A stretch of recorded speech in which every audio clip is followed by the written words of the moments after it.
get here? Right? How'd I get here?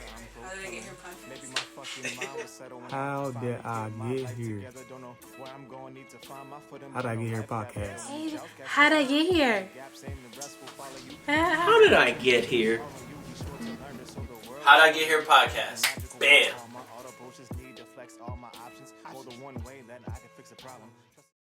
Welcome to another episode of the How'd I Get Here podcast, the podcast for positivity, progression, and helping us find our own path.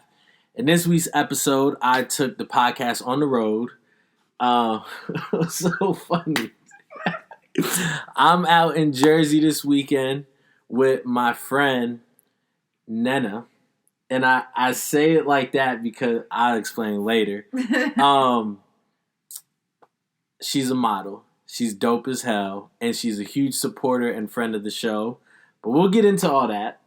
But as you know, wait, I forgot your bullets. We're in your office today. Your nice office space. Who are you? How you doing? First off, how you doing? I am great. Thanks for coming to see me. Hey, I'm glad to be here. So now that we got that out the way, who is Nnenna? Who are you? Oh my goodness. It depends on what year you met me, man. Uh-huh. Quite frankly. I mean, I could say the basic answer, you know, black, melanin, model, strong. I like that. I'm gonna get this out the way right now because it's where I want to start. You're extremely nervous right now. Yes. And you've played sports most of your life. You're a model, a published model, a successful model. Where are these nerves coming from? Oh man, that's a good question. I've always been nervous before anything I consider big. Oh, you consider this big? I do. Shit. Okay. I'm fine. I do. I really do. But I mean, I played basketball since I was in 4th grade. So before every game, I have the nervous bladder. Uh-huh. So whether I drank anything or not, I would probably go to the restroom like 3-4 times until That's it's crazy. time for me to get on the floor, and then it's just game face. Word. Same with modeling. Backstage, I'm sitting there, my palms are sweaty, I'm waiting for my turn to walk. Then I go out and I swear something just Clicks. It does, and then I come back, I'm like, wait, what happened? I was like, did anybody have footage? Let me see what happened. Because it's like I zone out, but I'm also so focused that I forget about all the eyes on me, and I just do what I know I gotta do. How do you get to that place of like, I'm comfortable, like I'm confident, I'm here, like this is me? Well, I wouldn't have made it to that point if I wasn't built for it. So the casting director saw something, the designer saw something to choose me, because there's always a ton of models to choose from. Word. And like if I'm there, I'm meant to be there. Mm-hmm. So remember that with all my nerves, and then when I get on stage, kill it. Like Word. make them remember you for something good. I like that. So do you? I've been told I'm a fashionista by one of my friends, and then I've been told by another friend that I would actually be able to model. Our friend Jordan Michael Pegues. I don't know why I just put his whole government out there like that. But yeah, Jordan, he was like, yo, I could actually see you modeling. Like, I don't think it's true, but neither here nor there. So how, because I'm sure you, especially once you first got into modeling, you would compare yourself to other people or other models. You know what I mean? Like, am I too big? Am I tall enough? Am I short enough? Am I brown? Am I too dark? Like, whatever. So how, and this is kind of going back to the confidence thing, how do you get rid of that? Like, all right, I'm not going to compare myself. I'm just going to be confident and comfortable in my own skin and give them whatever, you know, who I am. Well, hate to break it to you. Damn. But comparing yourself to others, that it never really ends. Word. It never really stops. You just get to a point where you either silence that little voice back there, like, oh, they have this and you don't. Oh man, they have this, that you don't. Hush all that. Right. The fact of the matter is, you're there and they're there. So you may be here for a certain reason. They're here for a certain reason. Right. You don't know. You don't necessarily always know why you were chosen, but if you're there, it's because they want you there. You spitting right now. She's spitting. She's spitting. So it's something that you have that they want. Word. And they either want to showcase it or they just feel like you would wear their garment well and want to showcase it. Right. So in reality, they need you more than you need them. To an extent. To an extent, right. Because, I mean, I guess people forget if there were no models, just imagine a clothing rack going down a runway. Would people pay thousands of dollars to see that? Nah. Would people be hyped? People plan out their entire schedule around this particular fashion show. Would people work all year long on their vision and what they love and what they want to showcase to the world and then have it coming down on a rolling rack? Right. No. Nah, I feel you. You know, it's like, no, they want the garment to come to life. Right. And that's why we're here. And it's like a matching. Like, Exactly. The garment needs the model just as much as the model needs the garment. Correct. Because That's are you going to dope. buy something that you don't know how it flows? Well, I mean, men do that. I was saying, you asking the wrong. Men do that. Yeah, definitely do that. Word. But, yeah, I know most people, they want to see how it flows, how it falls on someone. And I don't know if you've ever... Model, no. Well, no, that you could, though. You could. You definitely could. It's there. We'll talk. We'll talk.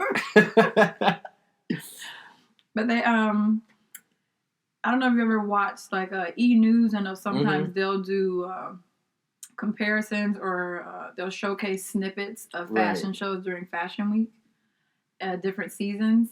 And they'll show it on the runway compared to a celebrity wearing it. And it's not, sometimes they'll do it straight off the runway. They're called the off the runway looks. And sometimes a celebrity will have it altered in a certain way because ultimately you see the garment, it looks nice, you like it enough to buy it, but you want to tweak a little something where it's like, oh, that looks great on them, but on me, let me make this like this. Okay. So, you don't lose the designer's work per se, you don't lose their vision. It's just this version of this dress looks better on me. And it might enhance it a little bit. Correct. I hear you. So let's backtrack a little bit because we dove in head first. And I know you mentioned basketball. How did you get into modeling, or what was your childhood like? When did you start modeling? 8 years old. Damn. 8 years old. My I was the only girl between my mom and her twin kids. So I'm actually named after her. So Marlene is my aunt/godmother's name. Got you. Yeah. So, and she would be like, you know what? She's like, these legs just won't stop growing. And we're gonna put you in modeling. And I was like, okay. And my mom, she just said, she's a little clumsy. I don't know if that's gonna work. And I definitely clumsy as hell. I still have moments. But, and she was like, no, we gonna work this out. So my aunt instantly became my agent and started like primping me. And I always loved dress up. So playing dress up, that was easy. And she like broke it down to me. So we're basically gonna play dress up. And I need you to like walk back and forth. I said, you want me to go fast? Am I running? Or she's like, no. Mind you, I was in sports. So I was like, oh, okay, dress up and run? Are you sure? Like, this don't sound right. This, right. This doesn't really sound like a thing, but okay, that's what Auntie wants me to do, so let's do it. I'm down. And so, I dressed up and did it. And she's like, oh, okay. She said, well, that walk was a little interesting. And she broke it down. She said, all right, you know, because we used to go to the zoo all the time. She was a teacher, and I would get free passes to the field trips at her school. Lucky. Must be nice. It was. And she's like, remember the flamingos? You know how they were strutting and walking? She's like, I want you to strut like a flamingo. And I'm really sitting here thinking, like, she wants me to strut like a flamingo. And this is all like 8 years old. 8 years old. Wow. She's like, strut like a flamingo. I was like, okay. So I didn't read between lines. I went as literal as possible. I don't know if you've ever seen a flamingo walk. Yeah. I'm actually picturing me doing it in my head right now. I'm like, yo, what? The way they, like, kick their knees up and shit. And so that's what I did. And I had on this, it was real simple. Just some, like, purple robe of hers. Something that had gotten too small, and it was kind of dragging on me. I hadn't reached my growth spurt yet, so it was still dragging on me. And when I say I'm walking and I'm doing this, like kicking my knees up, and the way she fell to the floor laughing, I said, you wanted me to be a flamingo, that's what I did. And she's just like, no. She said, not an actual flamingo, just be graceful like a flamingo. And I said, you want me to be graceful? She could have said a ballerina. And we're just like, oh goodness. And so she's just laughing, shaking her head. And my mom is on, she had one of those long sectionals. So my mom is on the side, tipped over, rolling. And I'm over here like, I did what she asked. Now I'm upset. People are laughing at me. Now I want to go play outside with the boys. At least it's more fun. And she's like, no, we're going to get it. We're going to get it. She's like, I believe in you. She's like, I've seen you strut to go put your money in the collection plate. You can do this. And I was just like, nah, this ain't it. I just kind of shook my head like, oh, she ain't going to quit. So every time I went over there, we would practice and dress up and do this stuff. And apparently I got pretty damn good at it because apparently. But it was funny how she would always push and I was just not into it. And I told my mom, I was like, do I have to go do model practice today? I was like, I'm not really wanting to. I want to go play basketball with the boys. Word. You know, and she said, well, you got to tell your auntie yourself. She ain't going to listen. Like, you got to tell her. I'm like, this is not going to work out very well. That's a tough conversation. Right. It's just like, plus I'm her only daughter. Right. She had 4 boys. And my mom had 2 boys. And then I came along and I was the girl of the group. Yeah. So she was like, oh, we want to do this, this, and this. So I got all the dress up, the frilly socks, the Mary Jane's, like, the whole 9. Yeah. Everything she's been waiting to give to somebody. Right. I feel you. Right. So, you know, and, you know, my aunt, she was like my best friend. So I wasn't tripping. I was like, okay, this is going to make you happy. Sure, I'll do it. It wasn't until I got my first ad in, let me take y'all back and show my age a little bit. Oh, man. One of those, what was it called? Not Macy's. It was whatever Macy's was before Macy's. I can't think of it, but it was that store. Yeah. Foley's. Wow. All right. Yeah, you might have aged us just a little bit there. That's crazy. Foley's. Yeah, they were having some casting, and she sent my picture, and she did it without my mom's approval because at that point she's like, yeah, this is my daughter also, so you know you'll be fine. You've been stolen. Like you're taken, it's fine. Right. But it just happened to be on a school day. So I was like, yeah, I don't know if I could do it. Like, it's school day, and like, yeah, mama don't play when it comes to school grades. Nah. She's like, you can have all the fun you want. These grades, though. Right. Handle that. And then do all your other stuff. Which was lovely because, you know, once I started hooping, you had to pass the play. Right, so right. It went hand in hand. Right, it worked. And that weekend, she took me to where they were shooting. No practice, no nothing. Wow. Lied to get me in. And she was like, all right, are you ready? And I was like, no, I'm not ready. I ain't got no choice now. So she just kind of like pushed me. They were just looking for kids of, certain genders, age group, and color. So it was just like, oh, you have kids? Here it is. I'm pretty sure we weren't paid for that. Pretty sure we weren't. It was one of those just freebies, I guess. Yeah. And in the catalog, now where this little catalog is, I don't know. We gotta find it on It's somewhere in Houston. It's somewhere in the internet. We're gonna find it. Listen, all I know that me and this a little white girl and this boy, I'm not sure what race he was, but he had this very, very curly hair. I remember asking him to touch it, and he said no. I said, all right. That's like, fine. You ain't that cute anyway. Damn, early. So talk about, because you've alluded to basketball a lot, and just based off like how well we know each other, I know basketball. Would you say basketball was like your first passion prior to modeling? Man, it was. I always wanted to be like my big brothers. I thought he was gonna say like Mike. I was like, hey. You silly. like nah. I'm gonna fuck that nigga. But okay. I wanted to be like my big brothers, and they were the football stars, the basketball stars, and these are people I love and respect. I want to grow up and be like them. So I grew to love basketball, but fashion was always first. Okay, word. Just like always. Did it affect you or make you think like I have to, especially like with your aunt, you're the only girl.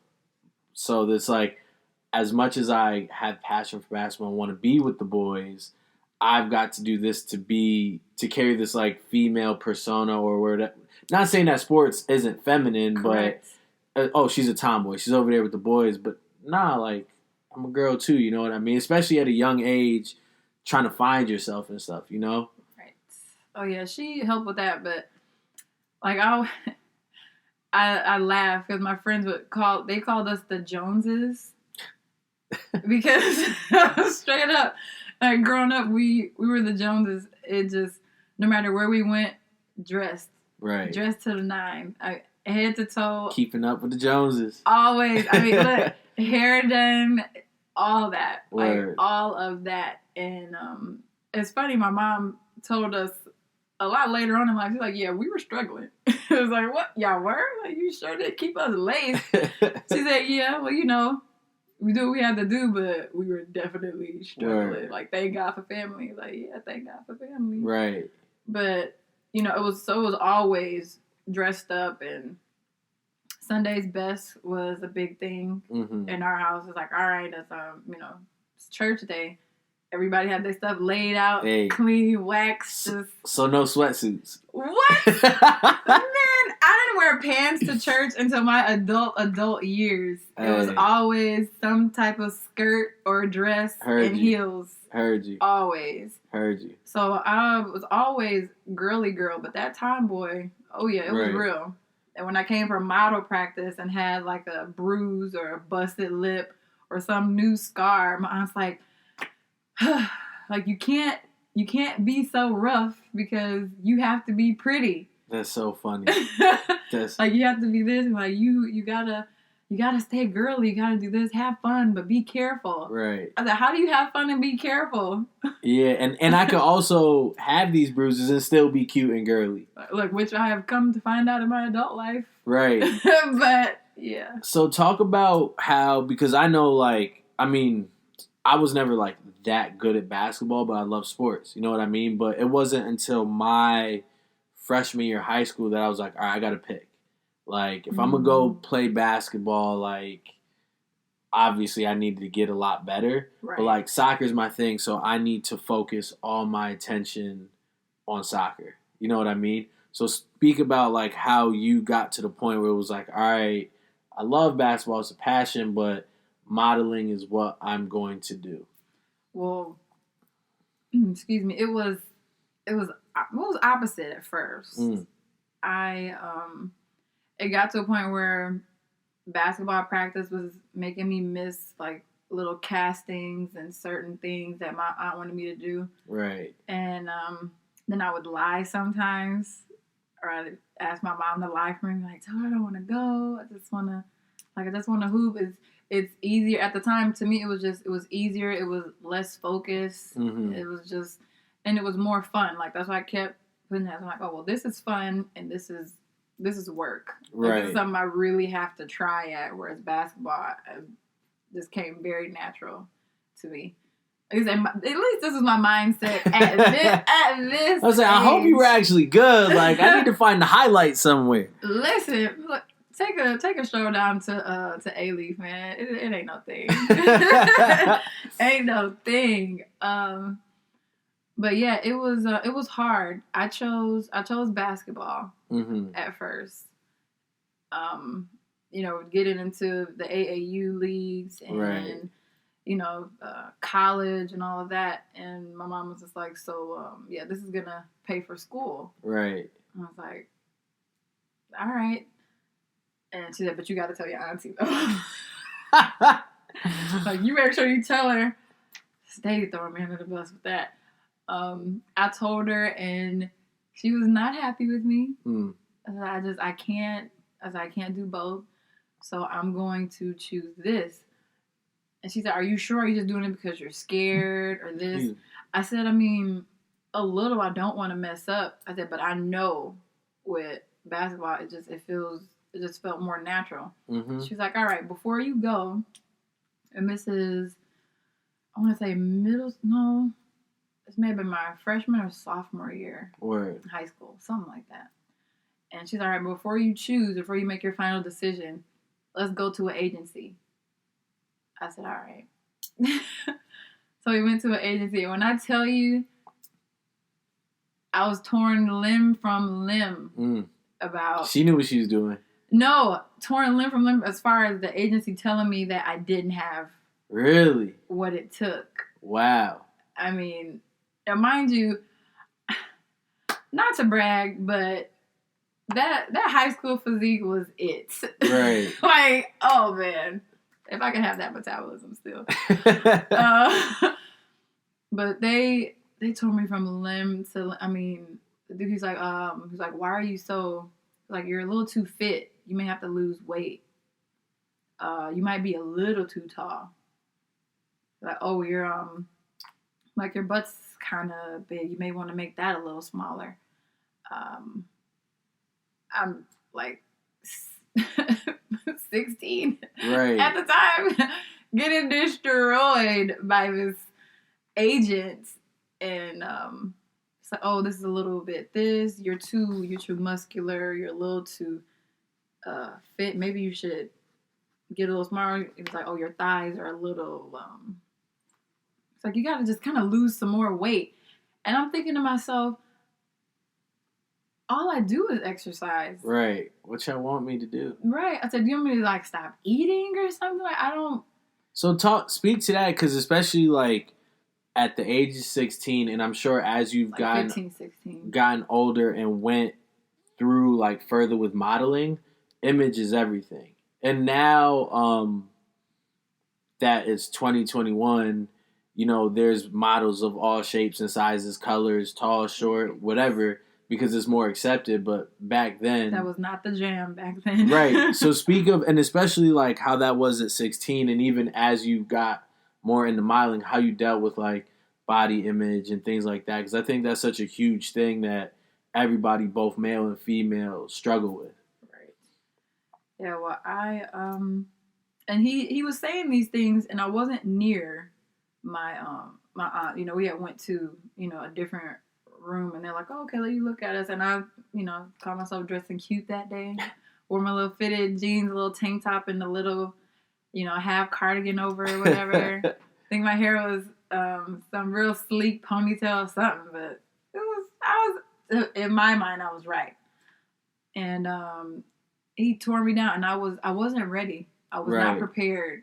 And that was probably the biggest like shot to my confidence, because it was still developing at that age, and that screwed me up big time. Wow. I came out, and my aunt was like, so I said they don't want me. It's like, okay. It's like, well, it's their loss. I said, yep. As we're walking to the elevator, I just start bawling. Oh, man. Bawling out of my mind. And she's like, what is it? I was like, they hate me. He said, I'm too this, too that. And gotta love our sisters. Oh, let me go back and tell let me go tell him something about himself because he wasn't all that damn cute. I was like, no, let's just go, let's go. And I cried the whole way to her house. Right. And I'm just crying, and then she turns around and takes me to the mall. She's like, okay, we're just gonna walk around so you can calm down. Right. And it took 10 minutes to get out of the car because I'm still crying. I never thought you can get dehydrated from crying. You can. Noted. I cried so much.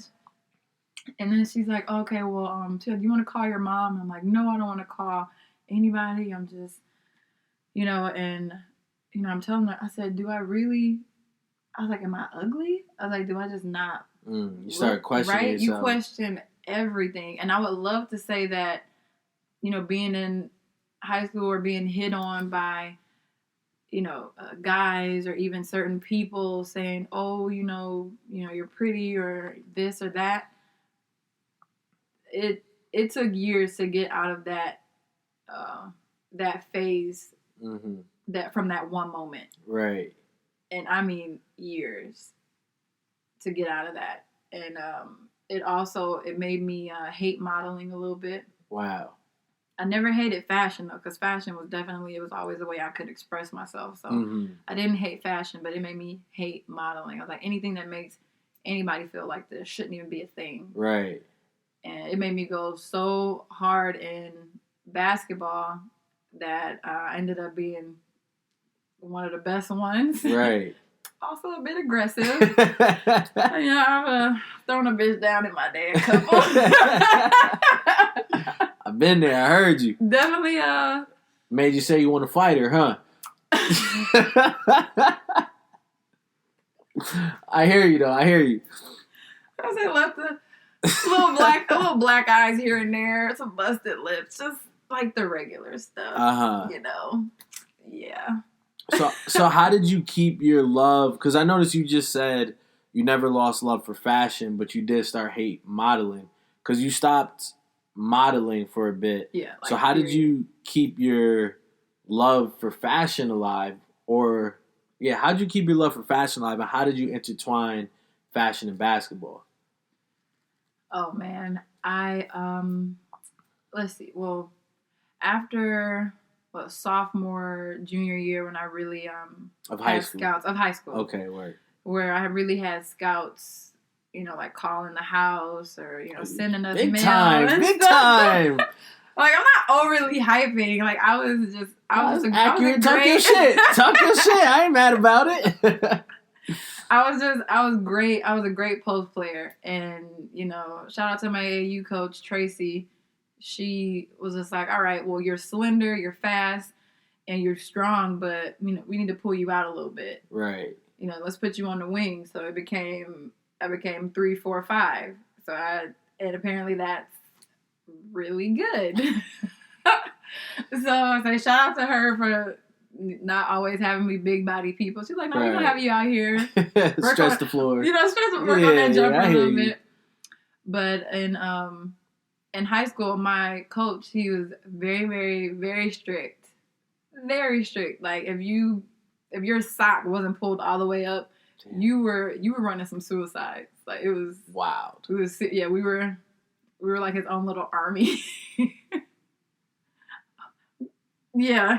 She's like, that's all we gonna say. Like he was pretty he was intense, but we were also a championship team, so right. But he was very, very adamant about dressing nice on game days. And I already I was a person that wore heels in high school. Oh, God bless you. And walking around,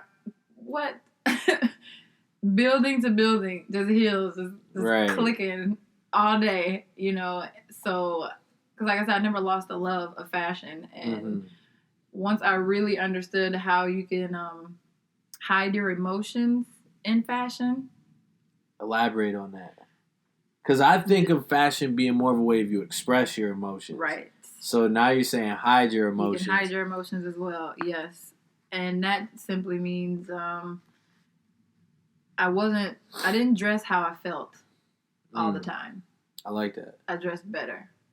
Oh, so okay. If I was feeling really bad one day or feeling ugly or just tired, I'm like, yeah, we're not going to dress how we feel. Because what we really want to do is roll out of bed and head to the school in your slides. But we're not going to do that. Yep, I heard you. Like, we're not going to do that. So I started dressing the opposite of how I felt. And even on my days where I felt good or great, I dressed greater. Right. I add a little extra oomph, a little extra pop or something.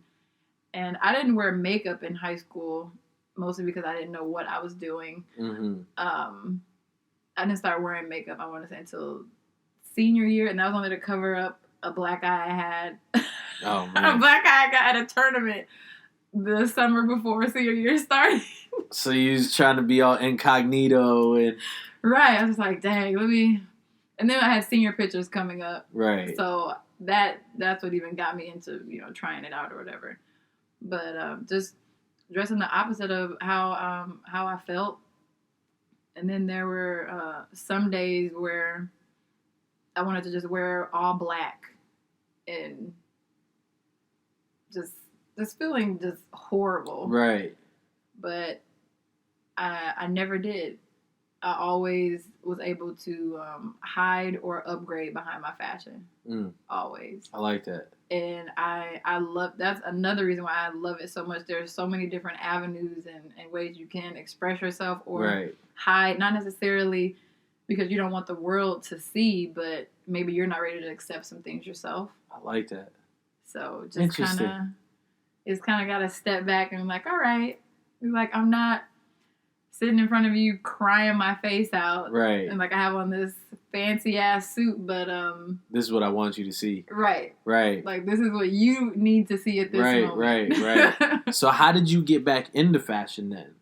Or not fashion, modeling. How'd you get back into modeling? Because I now know there's a difference between the two. Listen. I now know there's a difference. How did you get back into modeling then?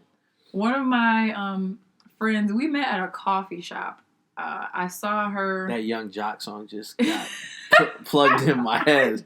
I just heard the coffee shop. Like, but go ahead. My bad. I'm pretty sure you listen to that later. And I met her at a coffee shop. She had this wrap and this skirt, and it was just so cute. So cute. Just how she had it. Because I saw the back of her first. She had this wrap and this little denim crop jacket, and it seemed like this high waist, like Ankara skirt, and that's Nigerian traditional fashion. Because I was like, he's gonna ask. Yeah.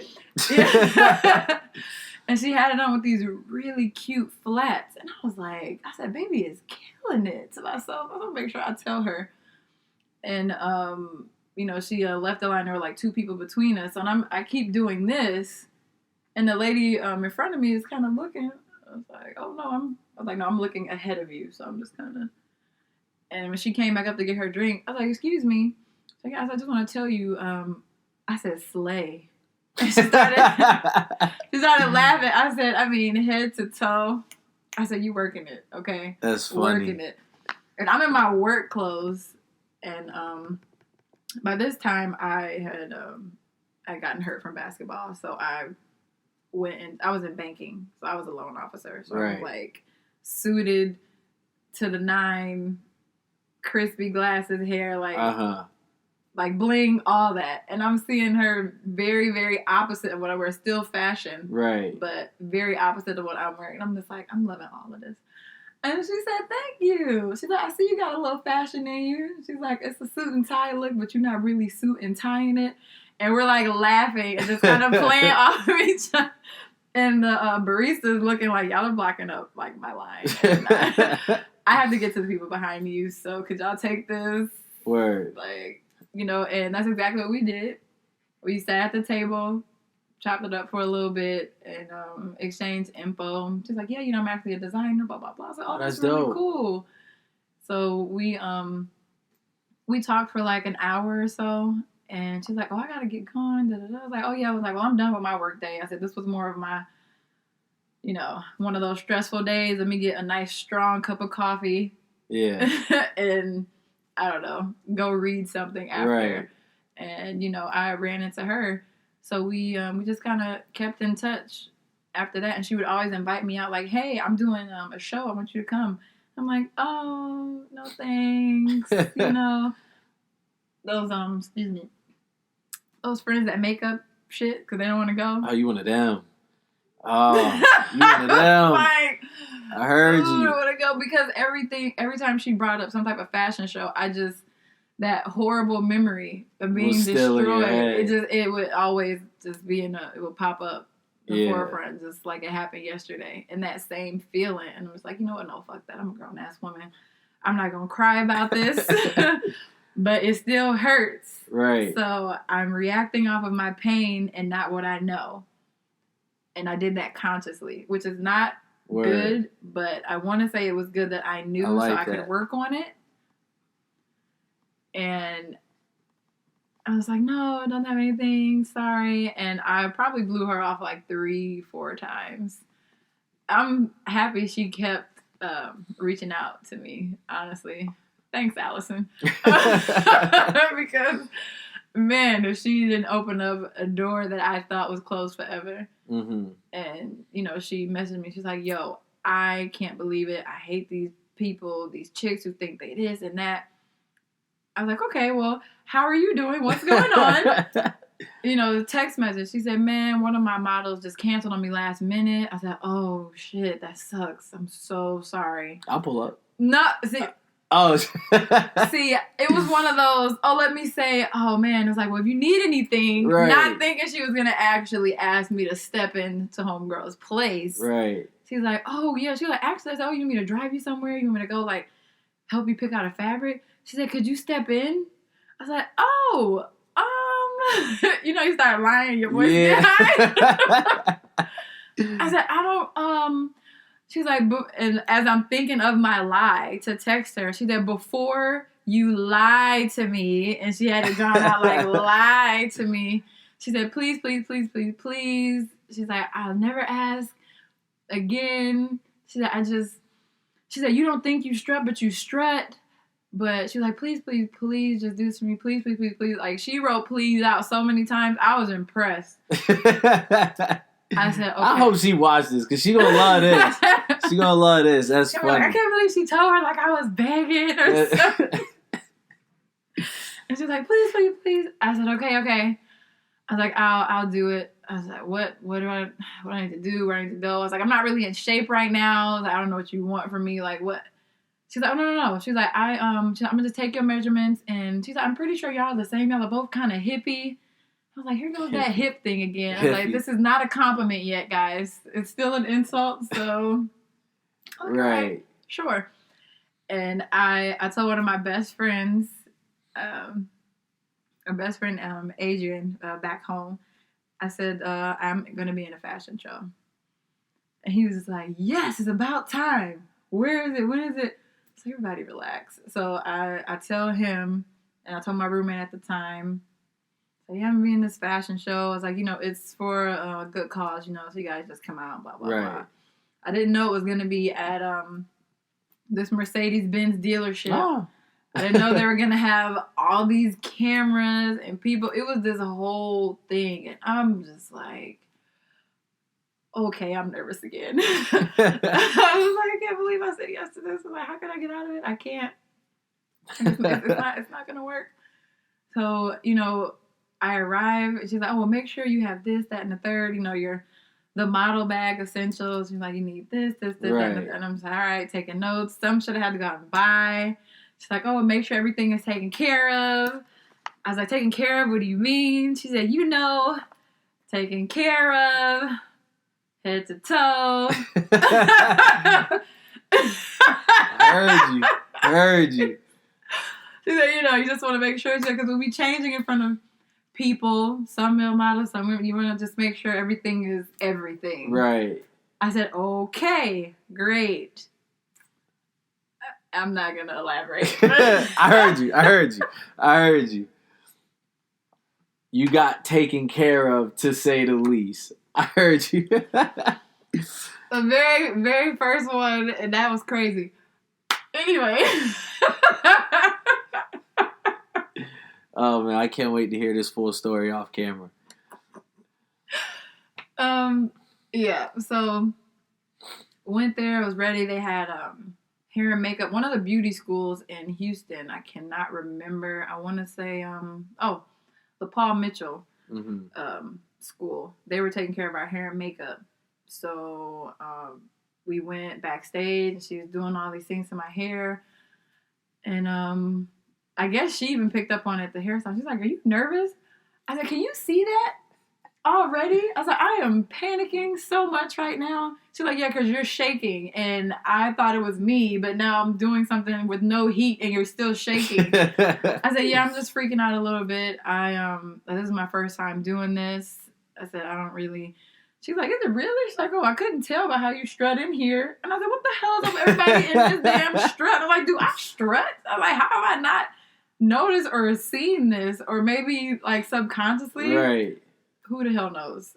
But she's like, "Yeah, not that you strut in here." It's like, "I figured you was one of the regulars." I'm like, "Nope." Mind you, we're backstage, hair and makeup. So there's chicks walking around half naked. Some are just naked or like topless or drops, and I'm just like, okay, I have sisters, I have cousins. This is still much. This is still right. This is a lot. It's a whole lot. You know, you've got titties in every corner. It's like I'm starting to think I'm in the wrong industry. it's like he's over here, and then Right. At the time, since we're doing just hair and makeup, the guys weren't in there yet. But after hair and makeup was done, then all the models had to be in the same area changing. Right.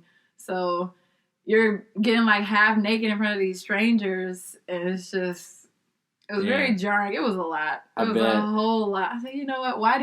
And I kept thinking to myself, why did I say yes? Why did I say yes? And then they call us out there to get changed. And, people work their whole life on their designs and everything. So they are, like, all the people that were nice before, flip switches. Are no longer nice. They're no longer nice. We're like, here, get out here. We need you to put this on. Take this off. And I'm like, why do you still have your this on? And I'm just like, they are yelling at me. And then I'm getting yelled at over here to get, like, take this off. It was like, oh, you have to get naked here. Oh, you don't wear a bra with this. You can't wear that with this. And I was like, oh, Lord have mercy. I was like, well, like, that's crazy. It was a lot going on. And even with her, I was like, hey. She's like, hey. She's like, why are you still clothed? Strip. Did this. Take this off. And I was like, I would never see you so angry. I'm like, okay, sorry. Oh, she's like, wow. Are you trying to, and I'm trying to change and not show everything, which didn't necessarily happen. But that was mostly me because everyone else is going so fast. Right. No one Ain't nobody paying attention to nobody. Right. Per se. There's always someone. Got you. But got you. But everyone's just kind of going so fast, and then put it on. It's like, all right, check everything, and they just, okay, go. Right. Like, go walk, go do it. Mind you, we did not really practice. They showed us where the runway was because, like I said, it's in a dealership, so they had certain things marked off, and then nobody running in the cars and shit. Correct. And my friend recorded it, and every time I came back, I was like, oh man, I think I fucked up. Whatever. I was like, it's done now. So I'm over here talking myself out of it, and they're like, oh, don't take a picture before you change. So you have to still smile, although I'm pissed off on the inside, thinking I just fucked everything up. Word. And, so the show was over. Everybody did their bow, the walks, and all that stuff. And my friend came up to me, and he was just like, so this is it, right? I said, I don't know. I was like, was I horrible? I was like, how bad was it? I don't think I tripped. He said, you think you did bad? I said, yes, this had to have been horrible, right? And it had to be. He's like, well, how do you feel? I said, I feel amazing, but that doesn't mean I didn't do horrible. Right. So he showed me a video, and I swear I didn't recognize the bitch on the screen, okay? I was like, oh my gosh. I said, is that what I look like? He's like, yes. He's like, It's like, so are you So that was the confidence booster that you needed. You just that needed to see yourself. I didn't know. I had no idea. And he's just like, so when are you gonna finally do this? Because people have been telling me throughout, oh, you should model, you should do this. I'm like, nah, trust me, they don't want me. Yeah. All because of that one incident. All because of that one incident at 15, 16 that scarred me for life. Yeah. So talk about aside from that, because that's a huge happening in your life, that instance at 15, 16, talk about some other obstacles or life, what's the word I'm looking for? Occurrences? There's a word that I'm looking for, but it's not coming off my tongue. I would say, I like occurrences. Okay, life occurrences that maybe like took you out of modeling or sports, or kind of just was like, all right, how am I overcome this?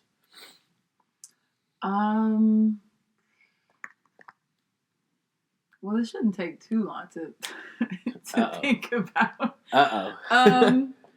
So I'm a cancer survivor. Congrats. Thank you. I mean, you know this. But that's another reason why I stopped playing basketball. Mm-hmm. You know, I had gotten a scholarship, you know, went to school, fancy, blah, blah, blah, right. all that fun stuff. And I got hurt. And, you know, as soon as you get hurt, everybody kind of wants to count you out. Right. But I'm stubborn as fuck. I'd like to say it works for me for the most part. For the most part, when it comes to those moments where you feel like quitting and it's like, no, you're not going to quit. Word. Like, I don't even think I can quit, which also annoys me sometimes. It's a gift and a curse. Right. You I know, hear you. like, I hear you. Step down, ma'am. just can't walk away. But yeah, I got really, really, really sick in after my ACL surgery, full reconstruction.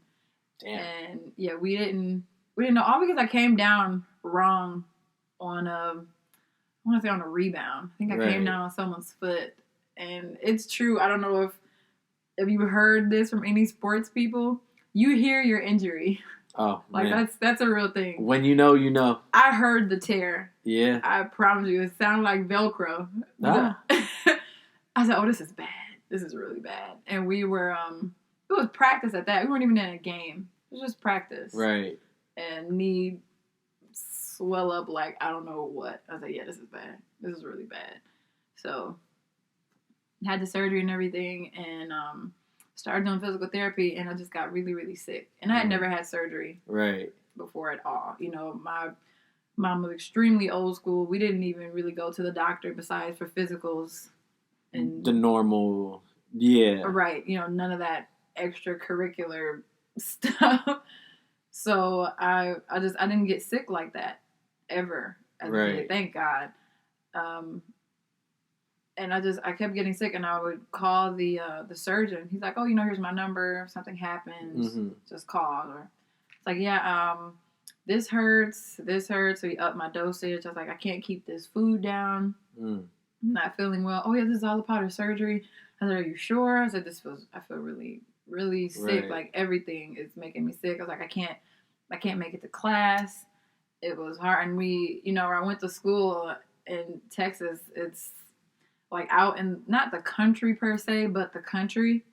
To us folk up here, it's the country. So here's the country. Just like all I see is grass for miles. Yeah, sounds like the country. So trying to go, up the stairs and the hills with crutches and shit, it was very, very difficult. You still wearing heels? Oh, no, the heel. Oh, the heel. Yeah. I was like, wait, what? No. I heard heels, and I was like, bro, like, you had to have heels on and crutches. I hear you. I like to think I'm not that hills, extra. The hills. Okay, you was going up the hills with the crutches. Okay. Listen, I'm from Texas, okay? I heard you. Things come out different. And I'm going up these damn hills, and it was very difficult. I remember I had to start carrying a pillow with me because I would fall, and it would take a lot to get back up. Right. So I would just kind of sit there and have my pillow and literally lean. Mm-hmm. Mind you, yes, there are other students walking around, No one asked to help. Damn. So I'm sitting here chilling, leaning on the ground, like, all right, it's gonna take a lot for me to get up. Now, sometimes if someone saw me getting up, they'd be like, "Oh, you need some help," but other than that, no, it was very every nigga for themselves. Hey. Which was, I thought that wasn't very nice. Harsh, yeah. Like, I would have helped someone that I saw falling right. and struggling with this big ass backpack and that. Right, and then for sure. I stopped carrying stuff. I was like, all right, maybe it's too much weight. Yeah, and you were looking for a bunch of other reasons as opposed to looking inside like, yo, something's wrong. Right. Calling him every night, and even my bunkmate at the time, she was just like, she was over me like having these the surgeon called them night terrors. Yeah. He said that was normal. Every crazy thing he kept saying was normal, and I'd wake up with these horrible pains, and they were also misdiagnosed as back spasms. Right. And there were times, this is probably a TMI, but hey, here we are. Listen, this is the real of the disease in the intro, especially when you don't know that that's what it is. I trying to like run and make it to the restroom. I didn't always make it, or my leg would give out on me. Right. And it was really, really, really hard because no one, people, even my teammates at the time, they thought I was just giving up. Right. Because everything got so hard, so I was trying, but I didn't have it in me. So yeah, you literally giving your all. Right, like I was doing what I could, but it was still being looked at as not enough. Right. So I had moments where I thought, I was like, man, I wonder if I would have chose modeling, or this would still happen. Like not a regret, or like it was. I didn't necessarily regret it because I met some amazing people playing basketball. I had so much fun, got to travel and do all types of things. So I don't regret basketball at all, not one bit. Right. But in those moments, I was just like, damn, if I had, chose modeling. Like, what if? What if? Would I be here? Would I have gotten hurt? Would I be feeling this way? Right. This is all before I know what's actually wrong and what's happening to me. And I pretty much became ostracized by, my teammates. Yeah. The school, they were talking about, taking my scholarship back. And that's got to be tough because, like, everyone's looking at you like, oh, this bitch weak, or she's giving up. Yeah, because I came in as, like, this powerhouse, and now it's like they're all seeing me deteriorate. Instead of picking you up. Correct. But the thing is, you didn't give up. Right. You didn't. And you beat cancer. And speak about, I kind of know the answer based off, like, knowing you. But speak to how you got through that, because I know family's big with you. Your faith is big with you. So speak on, like, how now that you've been cut down to, like, the smallest, most minimal thing that you could be, and say, like, nah, cancer's not going to beat me, and I'm not this weak person that I've now appeared to be. Well, before, I want to say right before we found out that it was actually cancer, I had a quick conversation with my mom because I was still up at school. And, I hadn't been answering her calls. Mm-hmm. And my teammates were all being... children. Yeah. And I had a conversation with her, and I hadn't really been eating. I probably hadn't had anything to eat besides ice for the last week, because that only thing that would stay down at that point. You're not eating and still throwing up, something's wrong. Yeah. Yeah, and I'm telling my coaches and everyone, I said, yeah, something's wrong. I don't know what's wrong or what's happening to me. It's like I've tried every remedy, every this and that. So I'm on the phone with her. And she said, you're not answering your phone. What's wrong? What's going on? Like, and I told her, I said, I don't know what's wrong with me. I said, it's something that I feel like is bad. I said, y'all got to come get me. Mm-hmm. How far were they? School probably was like 2 hours away. Okay, so like reasonable. Yeah. reasonable to you because you're driving full. Okay. Hey, don't mind if I do.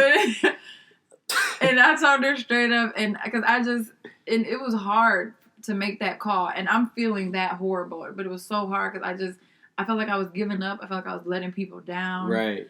And I was like, all these people that believed in me, and now I was like, now I have to suck it up and go back home. Still not realizing what it is. Right. You know, and when my mom saw me, I had to have an emergency flight, by the way. Oh, wow. That's how sick I was at that point where I couldn't walk.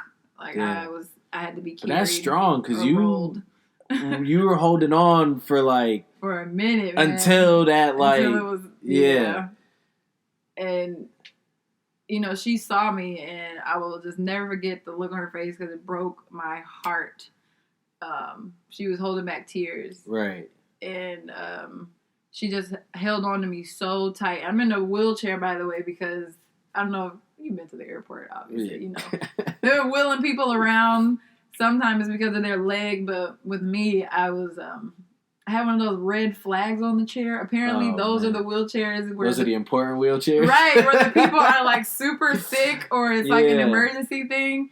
And, you know, even my voice was weak at the time, because it was just hard to, you know, keep any type of breath. Right. You know, she just held on to me really, really tight, and, you know, she was holding my face, and she said, we're going to take you to the doctor. She said, we're going to see what's wrong. I said, okay.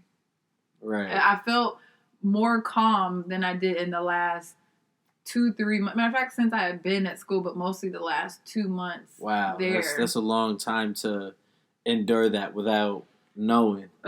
Yeah. Crazy. Yeah.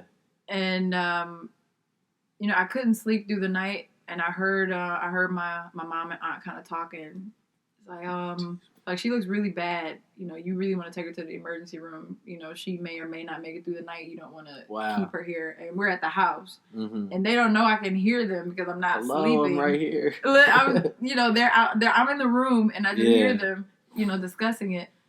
So we go to the emergency room, and, you know, they're doing all these tests, and they, you know, the machines and everything, and the nurse comes in.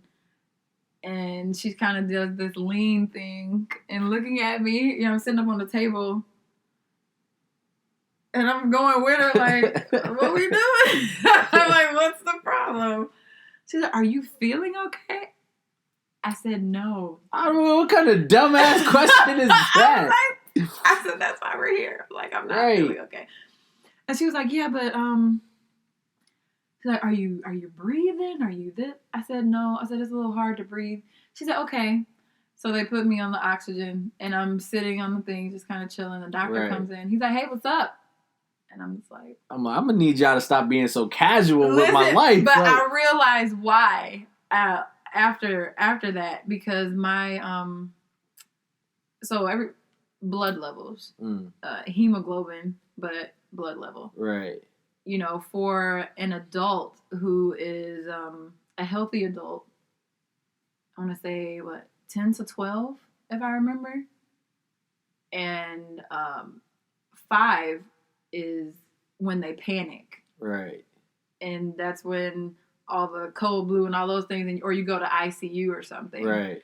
And mine was a 2. Oh, that's lower than 5. That is lower than 5. So the looks of what's going on, it was either fear or like, yo, this chick's strong, or faith. Like, what is this happened? And the doctor, he's like, are you feeling okay? I said, yeah, I keep asking that. I said, what? I said, you could just tell me what's happening. Right. You know, and I'm still speaking very low. And he's like, you have a sense of humor. He said, that's good. He said, so where'd they pull you from? I said, well, I was up at school. I'm like, oh, okay, any sports? And he's writing. I said, I was like, well, I was there for basketball. He was like, basketball? He said, that's what it is. I said, what do you mean? And he said, well, excuse me. He said, usually people that are in sports, their bodies know to fight because they've trained for so long. Right. And they know to keep going even when you're tired, whether the body knows why you're tired. you're wired to keep going and always keep pushing. He said, and he said that's the only thing that makes sense as to why you're still breathing. Wow. I said, really? Good thing I chose basketball, not modeling. Right. You see how that like came back around, and this was like, ooh. I said, so I was like, I said, really? He said, yeah. I said, wow. He said, mm-hmm. He said, well, he said, looks like basketball saved your life. Ha ha ha. And kind of like tapped me on the arm. Don't touch me. He's like, yeah, but don't touch me there, bro. No. He said, man, basketball saved your life. I said, yeah. As I'm sitting with this mask on, like hunched over, and my mom tells me after the fact that you could definitely kind of see my bones through my face. Wow. Like it was she didn't take any pictures ever throughout my entire stint of dealing with cancer. It was 5 years, by the way. Wow, God bless you. And she never took any pictures. She always said the pictures of you in my mind are forever. Right. So I don't need to see that. But me being the stubborn person I am, I said, well, it's not going to defeat me, Mom. I was like, we're going to win. He's like, win? I said, yeah, we're going to win. Right. I said, look, I don't think this is what's supposed to take me out. I said, wouldn't I have been gone already? Right. I said, I don't think this is it. I said, don't worry. I said, we're going to make a long to-do list of things we're going to do when this is over. And of course, she's mom, so she's still hurting. Like, this is her. That's her baby. Her only girl. And, when I say my family, they rallied, and I mean, rallied. Like, and we've always been close, but we came That's together. Love. That's love. Like, man, untouchable strength. Like, I get emotional thinking about it, but yeah, they we came together, and we all kicked this butt. Word. Quite frankly, like, it wasn't just me. It took the whole squad. Right. For sure. So what would because you even mentioned it to me, like when we were talking beforehand, I was like, yo, is that something you want to talk about? What is something you want people to know, or advice, or like, about, whether it's cancer or another obstacle, disease, or whatever, to like advice towards that, or any words towards that, I guess, before we move on? Don't count yourself out. Do not count yourself out.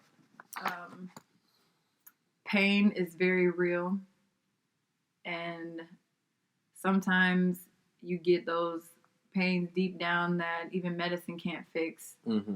But just know that it's a part of the process. So I always say, if you're meant to make it out, you're going to make it out regardless if you try to quit. Right. So don't quit before you truly know what you're supposed to do. Just like, don't sell yourself so short. Right. And, I'm always open to talking about it, because I want people to know that, first of all, God bless anyone who has lost a family member from cancer or, any serious disease. It is, it's definitely a pain that lasts forever when you lose a loved one. Right. Like, I get it for sure. So I'm not taking away from any of that. This is simply my experience and what I've gone back to, tell other young survivors or people going through treatment. Right. And just, like, the pain is real. Don't sell yourself short. Do not be afraid to cry.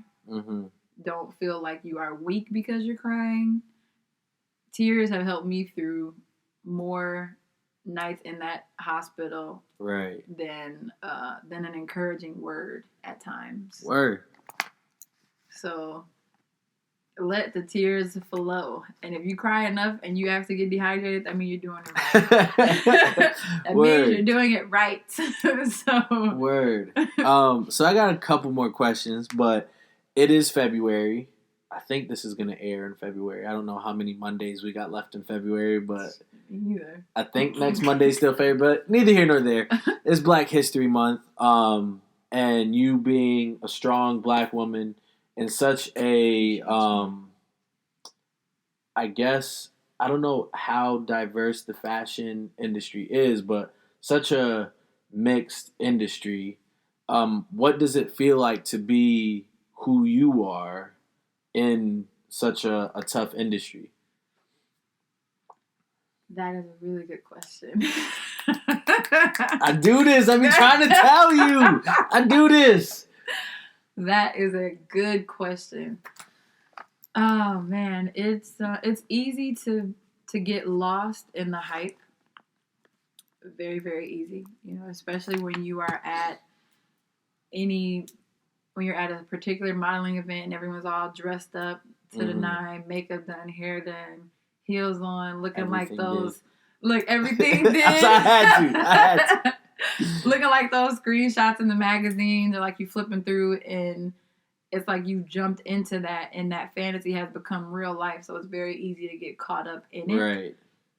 But, and this, I laugh because my mom used to always say this. It goes back to how you were raised. Mm-hmm. Like, it really does go back to that. Anytime something happens that I am unsure of, it's like, all right, how was I raised to handle interesting or awkward situations? Or, like, do I take my own experience of this? Do I take what I learned from the house, or do I take what I learned out in this world? Right. Like, but one of those experiences is going to help me, like, handle this, because I refuse to lose. I heard you. or to be caught up or become any version of a stereotype. Right. A negative stereotype. And the fashion industry or the modeling industry, it's getting more diverse, way more diverse than it was when I first started, for sure. But still some milestones to go. Right. Big time. And I know it was all about your size, and then it was all about your skin tone. And then you pretty much get, like, broken down from there. I mean, some of the things that I've heard that I should fix, like anything I was ever made fun of for growing up by y'all horrible ass little boys. Hey, I didn't know her when we were younger, so she ain't talking about me. She ain't talking about me. Those are all things that I'm heavily complimented for now. Right. Things I don't like per se, or that, no, I'm just saying I don't like. I hear you. I heard you. You know, complimented for those. And then there are other things where you didn't even realize you had. So you have an industry that is constantly making you think of every flaw you have, but don't get so caught up in the flaws, because they're also, you know, accepting what you thought were and flaws appreciating the hell out of them. I like that a lot. Appreciating the hell out of them. I went to one photographer, and she's like, "Oh, I think you should get a nose job." I said, "Oh, well, I'm not going to do that." But, I'm not going to do that. I said, "Yeah, thank you for your opinion. I'm always, you know, open to hearing, you know, your opinion."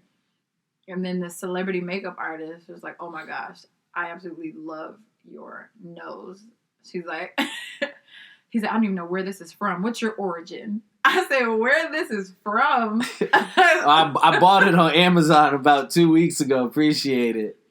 Like that made me holler. A couple of makeup artists, they looked like, what is going on over there? Because they had one of those, that loud country belting laugh with that one. I said, well, I'm Nigerian. He's like, oh, okay, that must be it. He said, oh yeah, I love this. As he's like doing a contour, I barely have to contour you. He's like, yes, face. Like, face. I said, okay, face. He got me. You probably had that in your mind. There was a face. Right.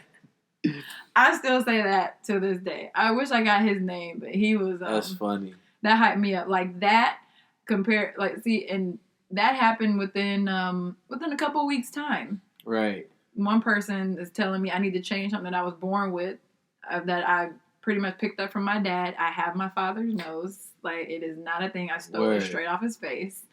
And this other person praising it like, oh my gosh, if I ever got a nose job, this is what I would want. And, you know, being in an industry that people think is meant to tear you down, I feel like you have to be confident or at least secure enough within yourself to know who you are. I'm glad you said that because I was going to ask you a question on that, but you go ahead. Like you have to know you're good. You definitely have to be secure enough in who you are and understand that you aren't perfect, and that's okay. Right. That's more than okay. Word. And I've met some people where I'm just like, they are airbrush beautiful to me.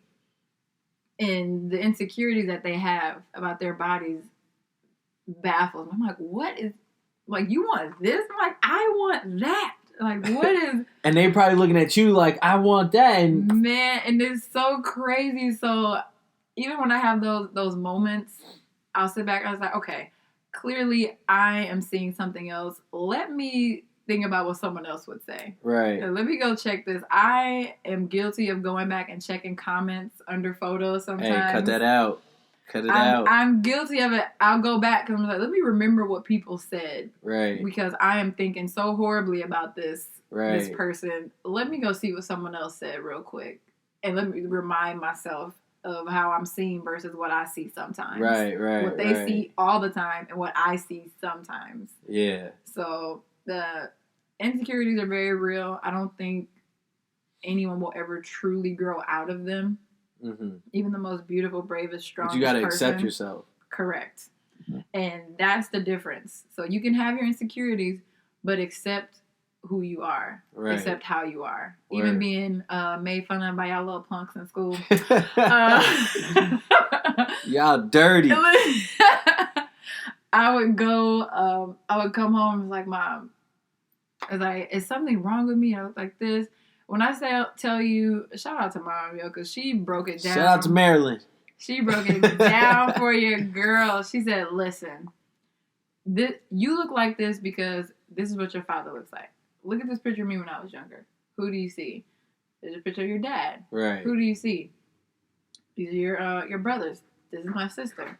Who do you see? Right. And it even went as far as going to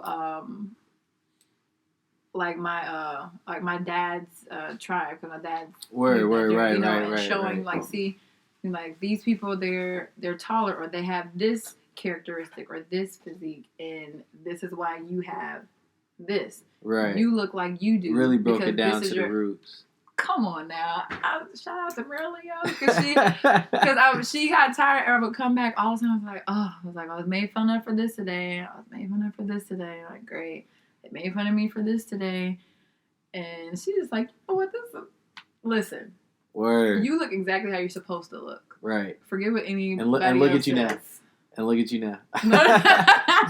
Oh, man. Well, on that note, because you just answered, like, my last, like, 4 questions with one question. But, yeah, we've been chopping it up for, like, an hour now. And it's crazy because it doesn't feel like an hour. It does not feel like an hour It feels like we've been talking for, like, 20, 30 minutes. Right.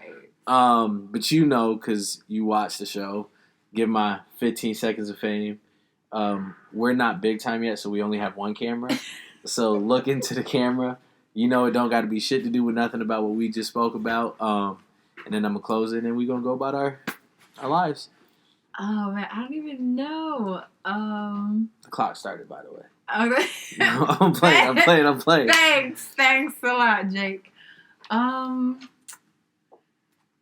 I don't really...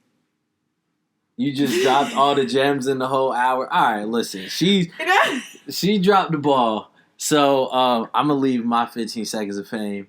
Love yourself. Be confident in yourself. And don't give up. No matter what you're doing, whether it's sports, podcasts, fashion, whatever it is, be confident in everything you guys do.